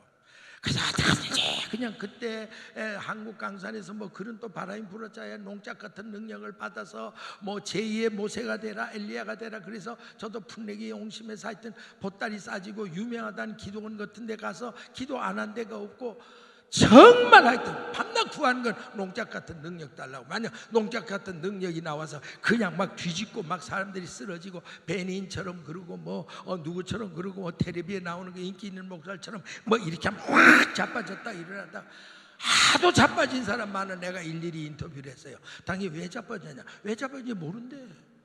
그 자빠지고 당신 뭐에 변화됐냐 그랬더니 아무도 변화된 게 없대. 그럼 당신 왜 자빠졌냐? 옆에 사람도 자빠지니까 나 자빠졌다고. 100사람들은 다 만나봤어. 물론 성령의 역사하면 자빠질 수도 있어요. 그건 뭐 흉볼 건 아니지만, 여러분이 성령의 은사는 고린도전 12장에 있는 그대로 방언, 뭐 입신, 예언, 뭐 다 병고치, 이거 다 은사예요. 은사. 은사는요, 여러분이 주의 일을 더 효과적으로 하기 위해서 주는 하나의 도구예요. 도구. 아멘. 따라하시다. 성령의 각종 은사는 여러분이 주의 일을 보다 능력 있게 하기 위해서 주신 도구다. 아멘. 쉽게 말해서 여러분, 이 땅을 파는데 내가 생손톱으로 파는 게 나아요, 호미로 파는 게 나아요? 호미로 파는 것보다 꽃갱이로 파는 게 나아요, 안 나아요? 낫죠? 그거보단 또 삽으로 파는 게 더 낫죠? 최고로 좋은 건 뭘까요? 땅을 팔 때 같은 땅을 파는 건데, 포크레인. 그러니까 누가 그러잖아요. 포크레인이에요. 포크레인이 가서, 그러면 여러분이 자 이거 보세요. 내가 포크레인을 운전한다. 그 사람이 그렇다고 인격이 훌륭한 거예요? 그거와는 상관없는 거예요. 그 기술이 있으면, 중장비 그걸 배우면 포크레인을 할 수 있는 거예요. 내가 그 얘기하니까 누가 그러더라고요. 포크레인 앞에서 삽질하지 말라고, 공지 앞에 문자 쓰지 말라고, 번데기 앞에 주름 잡지 말라고, 헬리콥터 밑에서 부채질하지 말라고. 마지막엔 저 나이가라 폴스 있죠. 나이가라 폭포 앞에 오줌 싸지 말라고. 지가 빼들고 싸봤자 게임이 안 되니까. 내가 뭔 얘기라도 이렇게 빠졌죠. 물이나 마시가자. 그래서 주의 일을 능력 있게, 여러분이 방언 많이 한다, 뭐 안수해서 막 고친다, 그건 은사라니까. 은사. 주의 일을 효과적으로 하는 은사지, 인격이 변한 것만 아무 상관이 없어. 나도 그렇게 알았다니까. 그래서 부흥 생활을 그렇게 부흥사로 다니면서 그저 하여튼 은사 능력만 받아 뒤집으면 나는 뭐 한국강산에 뒤집을 줄 알았는데 그게 아니더라니까. 성화는 완전히 딴 거예요. 그래서 신학자들은 은사 충만을 외적 충만 뭐 이렇게 말하고, 또 이 성화는 내적 충만 이러지만, 정확히 말하면요, 은사 충만은 영적 충만이에요. 누구든지 거듭난 사람이 하루에 5시간 이상씩 목숨 걸고 기도하면 다 은사가 줘요. 하나님 능력 나와요. 그거는 그렇게 돼 있어요. 그렇다고 인격이 변한 건 전혀 아니더라니까. 인격이 변하려면 뭐가 깨져야 돼요? 내 자아가 깨어져야 돼요. 혼이 깨어져야 돼요. 혼의 주체가 마음이에요. 마음. 아멘. 그 영 속에 들어오신 구주를 내 혼 속에 왕으로 모시고 그분의 지배를 받고 그 예수의 영으로 충만한 게 성령 충만입니다. 인격과 생활의 변화예요, 이 성화 문제는. 그러니까 이 왕의 복음은 여러분에게 은사를 더 강화시켜서 능력 행하라고 주는 복음 아니고, 그거로도 해결 안 되는 그리스도의 신부로서의 합당한 인격과 생활로 여러분의 삶을 바꿔주기에 필요한 복음이 무슨 복음이에요? 왕의 복음. 다른 말로 말하면 뭐예요? 주와 동행하는 생활입니다. 아멘. 여러분 이해가 되십니까? 자, 그래서 사실 가만히 보면요, 교회는 십자가 정병의 훈련소입니다. 아멘. 따라하십니다. 교회는 십자가 정병의 훈련소다. 이 교회 와서 제가 제일 부러운 게, 어떻게 목사님이 이렇게 교인들을 좋게 하나에서 열까지 철저하게 훈련하실까? 아주 제가 너무 부러워요. 오늘 물었습니다. 제가 같이 식사로 가면서 목사님 내가 하나 궁금한 있는데, 아니 어떻게 이 교회들은 전부가 하나에서 열까지 하여튼 그렇게 착착착착착 알아서 이렇게 훈련을 누가 시켰습니까? 전문 훈련관이 시켰습니까? 목사님이 직접 훈련시켰습니까? 이렇게 제가 물었다니까요. 물론 성령께서 목사님을 통해 하셨죠. 아멘. 근데 어쨌든 교회는 십자가 정병의 훈련소예요. 그리고 또 결국은 교회는 또 예수 그리스도의 신부를 단장시키는 미장원이에요. 아멘. 자, 한번 따라하세요. 여러분들 이래 여자들이 빨리 감이 잡혀. 따라하십시다. 교회는 예수 그리스도의 신부를 단장시켜주는 미장원이다. 예. 그 미용사가 누굴까요? 미용사가 누구예요? 예, 목사님일 수도 있어요. 그러나 근본적으로 여러분을 성화시키는 분은 성령 하나님이세요. 할렐루야. 그리고 목사님은 그 미장원의 매니저? 그 정도예요. 어떻든 분명한 건 교회는 앞으로 순교할 성도들을 훈련시키는 훈련소 역할을 해야 되고, 교회는 곧 다시 오실 신랑으로 오실 예수님을 맞이할 신부를 단장시키는 그 미장원과 같은 역할을 해야 하는 것이 이 시대의 교회의 사명인 줄로 믿습니다. 나는 여러분의 교회가 앞으로 변질되지 않고 지금 나가는 이 방향 그대로 정말 신부로서의 여러분이 정체성을 가지고 긍지와 자부심을 가지고 계속 주와 동행하는 생활, 이 성화의 복음으로 여러분의 삶이 바뀌어진다면 다시 오실 주님 앞에 부끄럽지 않게 여러분이 서게 될 줄로 믿습니다. 할렐루야. 자, 제가 이제 마지막으로 한번 영광의 박수 드리겠습니다.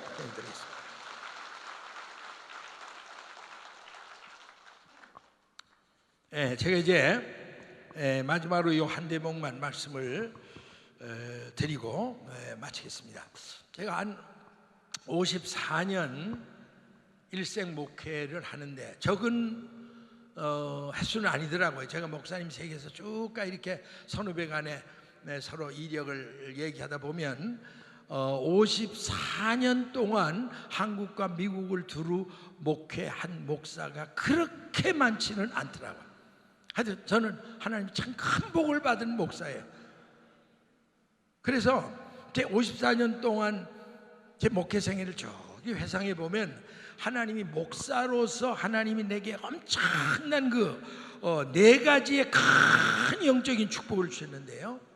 첫째가 이 구원의 복음을 깨닫게 된 거예요. 거의 70년도 경인데 제가 신학대학을 졸업하고 속초에 내려가서 처음 이제 전도사로서 심의를 했습니다. 속초 제1성결교회에서 전 성결교단 목사입니다. 그런데 어느 날 속초 시내 교역자 연합회가 있어요. 기도회가 조찬기도회.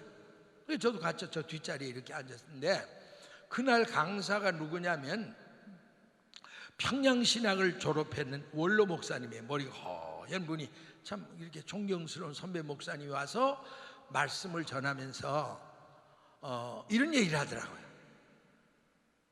자기가 평양신학교에 이제 막 다니고 할 때 그 입학식인데 마포 삼열 목사님 아주 유명합니다. 우리 북한에서 여러분 우리 어른들 목사님들 잘 아는 아주 유명한 정말 이름 있는 마포 삼열 선교사님이 와서 특강을 하면서 이런 말을 하더래요. 여러분이 앞으로 나가면 다 목회자가 될 텐데 절대로 수단 방법 가리지 않고 남의 교인 그냥 끌어들여 가지고 그저 몇천 명 교인 되면 나는 목회 성공이다 이렇게 허풍 떨지 말고 어디다가 목적을 두느냐면 여러분 목양하는 교인 중에 오늘 밤이라도 죽으면 지옥 가지 않고 천국 갈 구원의 확신이 있는 사람이 몇인가? 그 실수에다가 모든 포커스를 집어라는 거예요. 수천 명이 그게 문제가 아니고, 난 여러분 교회 보니까 기도원 300용사가 자꾸 생각나. 뭐 많은 게 필요해. 여러분 3만여 명이 처음에 모였잖아요. 하나님 필요 없다 이것들이 하면 숫자 많아서 저들이 일단 돌려보내라 마지막 제일 마지막 날 뭐예요? 300명사. 그까지 일 다 해쳤어요. 할렐루야. 나는 이 교회 그런 교회가 되시기를 바랍니다. 3,000명 되면 더 좋겠지만 여러분이 300명 정예만 길러내면요 한국 강산이 뒤집어져요. 그래서 그분 얘기가 당인들이 목회 현장이가 절대로 교인들 머리 숫자만 세지 말고 교인 중에 진짜 알곡신 자, 지금이라도 죽으면 천국 가는 확신 거듭난 자, 예수님 영접한 자, 주님 만난 자, 그 성도들이 몇인가를 언제나 숫자에 넣고 양심에 부끄럽지 않는 목회를 해라 그러더래요. 이 말이 화살처럼 팍 꽂힌 거예요. 그 지금 원로 목사님이 얘기해요. 그래서 제가 그 말을 듣는데 제게도 마음에 팍 이렇게 필이 꽂혀오더라고. 그렇지. 나도 목회를 그럼 그렇게 해야 되겠네. 목회 초년생이니까 제가. 그래야 내 마음에 이런 그 자신감이 있더라고요. 그래도 우리 교회 교인들은 그때 한 120명 어라운드고 주요 그렇게 됐대요. 속초 제일성교. 아마 우리 교인들은 왜냐하면 그때만 해도 우리 전도사님 설교는 끝내준다 뭐 하도 이제 들은 얘기가 있으니까 나도 은근히 자부심이 있잖아요. 이 정도로 내가 설교를 히트를 쳤는데 아마 우리 교인들은 뭐 구원의 확신이 80~90%는 뭐 충분할 거다 이렇게 은근히 자신이 생기더라고요. 그래서 내가 그 다음 주일에 와서 주일 대배에서 그날따라 구원의 복음을 전했어요. 그리고 오늘 이 시간 여러분 우리 결단의 시간을 갖습니다. 여러분 다 눈을 감으시기 바랍니다. 아니 지금 말고 내가 그랬다는 거예요. 저 순진한 양반 지금 감네. 지금은 뜨기는 자 옛날 얘기 지금 하는 거예요. 70년도 그러니까 자 눈을 감으세요. 제가 주의 이름으로 묻습니다. 여러분 지금 오늘 밤 죽어도 천국 갈 확신이 있는 분만 손을 드세요. 이렇게 순진하다니까. 옛날 얘기를 하는 거라니까 지금. 참 정말 이런 교인들을 목회하니 목사님도 복이네 정말. 목사님도 순진하고 목사님도 순진하고 교인들도 순진하고 할렐루야. 어차피 잘 만났어 아주 그냥. 그런데 여러분 자꾸 그러니까 내가 뭐 헷갈리잖아 이렇게 나가다가 뭔 소리 하다 내가 이런지 모르는데 자 내가 뭔 소리 하다 이렇게 나가죠. 뭐 내가 뭐 몰라 모르는 줄 아네. 괜히 잘난 척하고. 그래서 손을 들어 그래서 내 자신이 생각하면 한 80%는 할렐루야 이럴 줄 알았어요. 근데 조용해요. 이게 뭐야? 여러분 내가 다시 얘기합니다.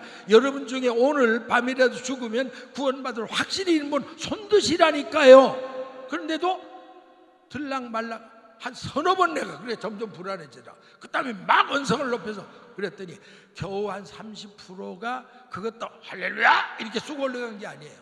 그저 겨우 목사 채면 막 요 정도 올라가더라고. 그때 제가 마음에 큰 충격을 받았어요. 야 내가 이 엉터리 목자구나. 이건 내가 뭔가 이게 진짜 제대로 된 목사가 아니구나. 그때부터 제가 정신을 차리고 안 되겠다. 내가 분강사가 무슨 소용이 있고 설교 잘한다는 게 말 잘하는 게 설교인가. 교인들에게 구원의 복음 바로 가르쳐 구원받게 해야지. 할렐루야.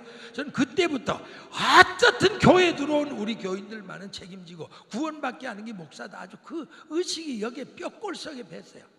그래서 그때부터 1년은 아예 전부 구원에 대한 것만 서울에 올라가서 기독서 좀 다 뒤져가지고 하여튼 구원에 대한 무슨 책 그걸 이 따울백 같은 거기다가 가지고 와서 그냥 그것만 집중적으로 연구해 계속 그냥 구원 한 1년 동안. 그러니까 어느 정도 구원의 복음이 밝아지더라. 할렐루야. 자 그때부터 저는 어디 가도 제가 구원의 복음만은 하여튼 내가 끝내주게 내가 하여튼 할 수 있다. 아주 원색적인 구원의 복음. 그래서 하나님이 저를 제일 먼저 목사의 가장 기본 라이센스인 이 구원의 복음의 라이센스를 저에게 주셨어요. 할렐루야. 그러니까 제가 어디 가도 뭐 하여튼 구원 얘기라면 거침없이 제가 말할 수 있어요. 왜? 몇 년간 연구했습니까? 4년간. 그런데 그 다음에 두 번째 주신 게 뭐냐면 88년도에요. 종말복음을 주셨어요. 물론 이제 그 자세한 얘기는 내가 내일 저녁 이제 종말복음 전할 때 서론에서 그 말씀을 드릴 거예요. 어쨌든 두 번째 주신 복음이 종말복음이에요. 너는 이 시대에 때에 맞는 양식은 종말복음밖에 없다. 종말복음으로 전 세계 다니면서 잠을 깨우라.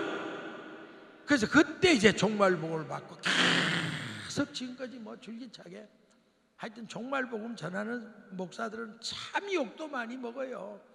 뭐 2단이 됐다가 3단도 됐다가 4단도 됐다가 뭐 7단도 됐다가 6단도 됐다가 저들 씹어대고 싶은 대로 하니까 그러면 I don't care. 난 상관없으니까 주님이 전하는 건 전해야죠.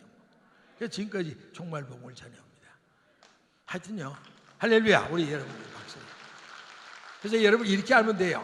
목사님이 작은 구원 바로 가르치면 그거 진짜인 줄 알면 돼요. 그러니까 종말의 스피릿 있으면 진짜 그 존경할 만한 목사입니다. 아무 데 가나 그런 목사님 못 얻어봐요. 여러분 감사드리시기 바랍니다. 진짜예요. 이 시대에 종말을 욕을 먹어가며 2단 3단 들어가며 전할 수 있는 목사라면 진짜 알아줘야 할 하나님 이 시대에 쓰는 종이에요. 아멘. 그 다음에 세 번째 주신 복음이 바로 뭐냐면 이 왕의 복음이에요. 네. 이게 이제 제가 그 95년도에 이 왕의 복음을 받았어요. 그거 제가 오늘 저녁 여러분이 갈딱하게 소개했던 그겁니다. 그리고 제가 마지막으로 하나님이 주신 복음 요거만 이제 제가 결론적으로 말씀을 드릴게요. 제가 그 계속 전 세계 다니면서 너무 좀 무리하다가 2년 반 전에 번아웃 돼서 탈진해서 쓰러졌어요. 첫째, 목에 팔립이 생겨서 더 이상 설교를 하지만 제가 이게 원래 제가 참 목성이 좋았습니다. 우리 집안에도 이 성악하는 이 목청이 좋고 우리 형님들도 다 명창들이 그래서 저도 하이테너로 고등학교 3학년 때 막 강원도를 이렇게 누비고 다니면서 그렇게 그 음악회도 하고 그래서 굉장히 좋은 성대인데 이 붕사가 되고부터 계속 질러대잖아요. 새벽부터 저녁까지 뭐.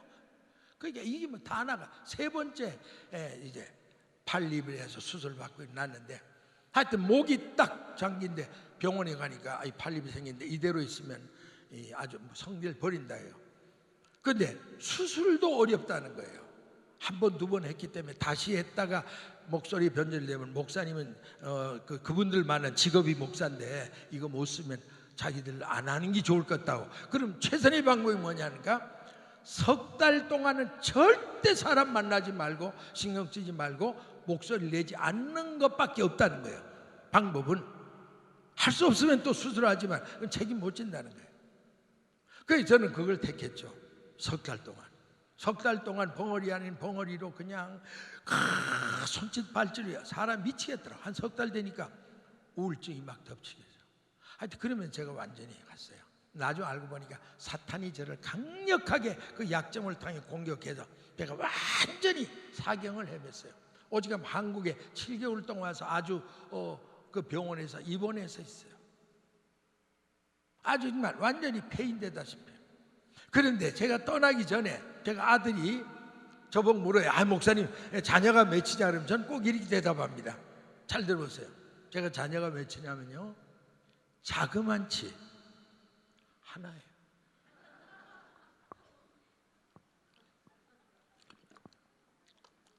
근데 영어로 조셉이라고 그러고 보형이라고 그러는데 그래서 그 아들이 걔가 파주에 있었어요. 그래서 제가 죽게 됐으니까 오라고 했습니다. 오라고 해서 정말 아들 앞에서 마지막 유언을 했습니다. 참 지난 일이지만 그 아들 앞에서 내가 마지막 유언을 하니까 아들도 통곡하고 나도 목을 안고 통곡하고 그리고 이 한국을 향해서 안 올 수가 없더라고요. 거기서 우리 사람도 지치다 같이 쓰러지면 뭐 어떻게 해볼 길이 없으니까 죽어도 조교회가 죽자 이래가지고 또 형님들이 누님들이 빨리 목사 하나 살려야지, 그대로 그 속수무책으로 있으면 어떡하냐, 한국의 병원들이 요즘에 수준이 세계 된다, 빨리 해야 돼, 나오라 이래가지고 막 그냥 강제로 납치되다시피 끌려 나왔는데, 참 그때 제가 LA 공항 떠나면서 참 사람이 그런 경험되면 이제 내가 가면 다시는 이 LA 천지는 못 오겠다 생각하니까요, 마지막 사형수들이 하늘을 보고 땅을 봤다더니, 내가 그 공항에 나가는 30분 동안 정들은 32년 동안 내 한 목회 생애를 묻었던 LA를 떠나면서 하늘을 보고 땅을 보고, 그런데 내 머릿속에 가면 이제 돌아오는 장면이 두 가지예요. 죽은 시신이 이렇게 냉동 처리돼서 올 수 있을까, 아니면 납골당에 태워가지고 요만한 그 상자 하나가 우리 장로님들이 가져 벨기 다 환상으로 싹싹싹싹 지나가더라. 근데 그 고비턱에 주님이 저를 찾아오셨어요. 그리고 하신 말, 사랑하는 종아, 내가 너를 반드시 살리겠다. 그리고 내가 세계적으로 너를 더 크게 쓰겠다. 그 이유는 나의 이제 모든 관심을 이스라엘 회복에 있다. 네가 해야 할 마지막 사명은 이스라엘 회복이다. 그때 제가 처음으로 하나님의 그 음성을 들은 거예요. 주님, 그 무슨 말이에요? 제가 이제껏 땅끝 선교를 위해서 얼마나 애를 썼습니까? 그래 알지. 그러나 이제 내가 오려면 마지막 수순은 열방 선교가 마쳐지고 이스라엘 회복이 돼야 내가 온다. 그러면서 주님이 그때 그 성경 구절 두 구절을 깨우쳐 준 거예요. 마태복음 24장 14절에 보면 천국 복음이 땅 끝까지 전파되어야 하리니 그제야 끝이 오리라. 믿습니까? 근데 여러분, 여기서 하나 제가 조금 이렇게 다듬어 주고 갈까요? 참 그 목사님들도 물어도 선교사들도 물어도 바로 대답하는 거예요. 이 땅끝 선교와 이스라엘 선교와는 어떤 관계가 있는가? 근데 제가 나중에 깨달은 건요, 그 땅끝 선교는 저는 이렇게 알았어요. 땅끝 선교의 마지막 종착역은 예루살렘이다. 뭐 그건 상식 차원에서 그렇게 알았지, 이스라엘 회복이 또 하나의 마지막 사명인 거는 저는 눈을 못 떴어요. 그저 모든 세계가 다 복음이 돌아가다 원점으로 돌아가면 이제 주님이 오시지 않겠는가, 이렇게만 알았는데 그게 아니더라고요. 여러분, 그 땅끝 선교는요, 땅끝이라는 것에 대한 정의를 여러 가지로 해요. 예를 들면 지형학적인 땅끝, 그러면 칠레에 갔더니요, 칠레란 말을 사전을 찾아보면요, 육지가 끝나고 바다가 시작되는 곳, 이런 뜻입니다. 칠레 원뜻이. 그러니까 칠레가 지정학적으로 땅끝이라는 거예요. 또 어떤 사람도 어디라고 그러는데 그건 다 안 맞는 얘기예요. 그러면 선교학적으로 볼 때 땅끝은요, 복음이 아직까지 들어가지 않은 곳, 그게 바로 땅끝이라는 해석이 정확한 거예요. 근데 대부분의 사람들이 그 땅끝이 예루살렘이다 그러지만, 나도 처음엔 그렇게 하는데 내가 점점점 그걸 깊이 파들어가 보니까 그건 말이 안 되는 게, 잘 보세요. 주님이 사도행전 1장 6절 7절 8절에 보면, 그때 너희가 성령이 임할 때까지 여기 예루살렘을 떠나지 말 기다리라, 아버지 약속한 것을 너희들이 몇 날이 몇 때에 성령을 받으리라. 그러면 하신 말씀이 사도행전 1장 8절에 너희에게 성령이 임하시면, 잘 들어보세요, 성령이 임하시면 첫째 뭐예요? 예루살렘. 예루살렘이 그때 나와요. 예루살렘과 유다는 자기 나라죠. 너희들이 살고 있는 지금 이 도시 예루살렘과 너희 사는 자국 유대, 그 다음 사마리아 이웃나라, 그 다음 땅끝, 이건 전 세계를 말하는 거예요. 근데 그게 또 뭐 이스라엘 예루살렘이다 그러면, 아니 예루살렘을 시작해서 주님이 땅끝을 말했는데, 그럼 다시 또 그건 앞뒤가 안 맞아요. 그러니까 마태복음 24장 14절의 한 땅끝은 예루살렘을 포함되지 않은 이방인의 이 열방 선교의 복음이 안 들어간 마지막 지역까지 들어가는, 그게 땅끝 선교의 정확한 개념입니다. 아멘. 그리고 그 다음에 주님이 주신 말씀이 마태복음 23장 39절이에요. 그거 줄 때 주님이 그 앞에 보면 예루살렘을 보며 우셨어요. 예루살렘아 예루살렘아 암탈기 나래 아래 병아리를 몸같이 내가 너희를 품으려 하면 몇 번이었더냐. 너희들이 이제까지 선지자를 때려 죽이고 나마저 죽이려고 하느냐. 그리고 지금 거기 감람산에 있는 눈물의 교회, 우리 여전히 가서 우리 장목사님과 같이 그 윈 형제하고 같이 집회하던 그 자리, 거기서 예루살렘을 나 주 70년에 이스라엘이 멸망할 걸 미리 내다보시며 주님이 통곡하신 거예요. 우시며. 그런데 그 원어를 찾아보면요, 소리를 내서 정말 창자가 끊어지는 애절 통절함으로 우셨다는 거예요. 그 자리에서. 그러면서 남긴 말씀이 이거예요. 이제 너희들은 찬송하리로다 주의 이름으로 오시는 왕이여 할 때까지 나를 보지 못하리라. 이게 주님이 피를 토할 듯이 남긴 마지막 선교의 마지막 장이에요. 이게 그게. 그 말을 뒤집어 말하면 너희 이스라엘 백성인데 나를 배척의 십자가에 못 박고 그 죄값으로 주 70년에 전 세계 민족 없이 나라 없이 흩어질 너희들이 이제 언젠가는 다시 고토로 돌아올 거다. 디아스포라가 알리아로 돌아올 거다. 그러면 돌아와서 여러 민족적으로 회개하고 비로소 예수가 우리의 왕이요 우리의 구주구나 라고 인정하고 민족적으로 나를 웰컴 하고 환영할 때 나는 이 땅에 다시 재림하리라. 아멘. 그 말씀을 주신 거예요. 그렇기 때문에 이스라엘 회복은 땅끝 선교의 종착역이라는 그 생각보다는 이스라엘 회복은 땅끝 선교는 이방 선교는 맞춰지고 그 다음 장으로 완전히 이스라엘 민족 전 세계에 흩어졌던 주이시들이 다 고국으로 돌아가서 어느 날인가는 그들이 회개하고 민족적으로 당신이 이제 알고 보니 우리의 왕이요 우리의 구주입니다 웰컴하고 영접할 때 내가 이 땅에 다시 오겠다. 주님이 그걸 깨우쳐주면서 막 그때 제게 영감으로 이런 환상이 보이는 거예요. 여러분 창세기 33장 보면 에서와 야곱이 21년 만에 만나는 극적인 대목이 나옵니다. 예? 야곱이 에서를 속였잖아요. 그 누러진 아버지를 속이고 사기쳐서 형껏 빼먹었죠. 그때 에서가 죽이려고 했잖아요. 그때 밧다라람으로 도망갔다가 21년 만에 돌아온 건데 그동안에 에서는 400의 정의를 길렀습니다. 이놈의 자식 내가 만나면 내가 철천지 원수 내가 너를 죽이겠다. 400의 정의를 기다리다가 야곱이 온다니까 달려나갔어요. 그 동안에 야곱은 야복강에서 환도뼈가 부러지게 하나님과 씨름해서 그때 하나님의 마음을 움직였어요. 아멘. 그 다음에 극적으로 만났습니다.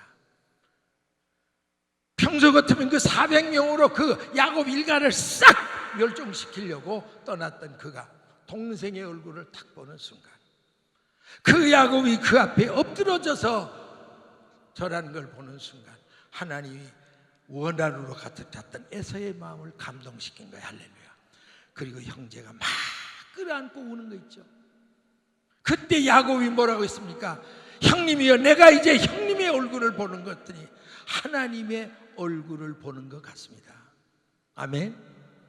그 대목이 환상처럼 막 뭐냐면 이방인의 교회와 유대인의 교회가 주 안에 하나 될 때 사도 바울은 그걸 에베소 2장 15절인가 보면 뉴 완맨 한 새 사람이라고 표현했어요. 이방인 교회와 이스라엘 주이시들의 교회가 주 안에서 하나 될 때 그래서 그들이 메시아를 영접할 때 다시 온다는 거예요. 그 환상이 막 보이면서 이제 나의 모든 관심은 열방 선교는 맞춰져 가고 이제 내 모든 배대의 관심은 이스라엘 회복에 있다. 여러분 우리가 그 다른 구절도 많지만 신명기 11장 12절에 보면 기가 막힌 말씀이 있어요. 세초부터 세말까지 세상 창조 때부터 종말까지 내 모든 눈이 내가 이스라엘 예루살렘 거기에 있겠다. 얼마나 우리 하나님의 그 관심이 이스라엘에게 쫄려 있다는 거예요. 그러면서 그 에서와 야곱이 우는 환상이 이방인의 교회와 그 메시아닉 주들이 하나로 끌어안고 하나 되는 장면으로 막 영화 장면처럼 이렇게 크로즈업되고 이렇게 막 하나로 되면서 그 밑에 하나님의 눈물이, 감격의 눈물이 강물처럼 흐르는 그런 환상 같은 게 보이면서 하나님의 영이 막 내게 보여지는 거예요. 너의 이제는 불사조처럼 살아야 할 마지막 너의 사명은 이스라엘 회복이다. 아멘. 그때 제가 다시 일어났습니다. 하나님, 저는 그러면 살아야 됩니다. 살아야 할 이유가 있습니다. 이스라엘의 회복의 한을 풀기 전에 저는 죽을 수 없습니다. 그때 다시 살아난 거예요. 할렐루야. 그래 금년 들더니 하나님 갑자기 그냥 2월부터 몰아치시, 빨리 이스라엘 회복성계를 만들라, 회복성계를 만들고 그 다음에 우리 소강당을 리마들링 해가지고 만민의 기도의 집으로 바쳐라. 그래서 하나님께서 수요 예배를 목요일로 바꿔가지고 남가주에 있는 모든 하나님의 백성들로 하여금 와서 같이 우리가 이스라엘 회복일에 중보 기도회가 지금 계속 열리고 있어요. 그 일에 나하고 장기도 전사님 계속 지금 달려나고 있어요.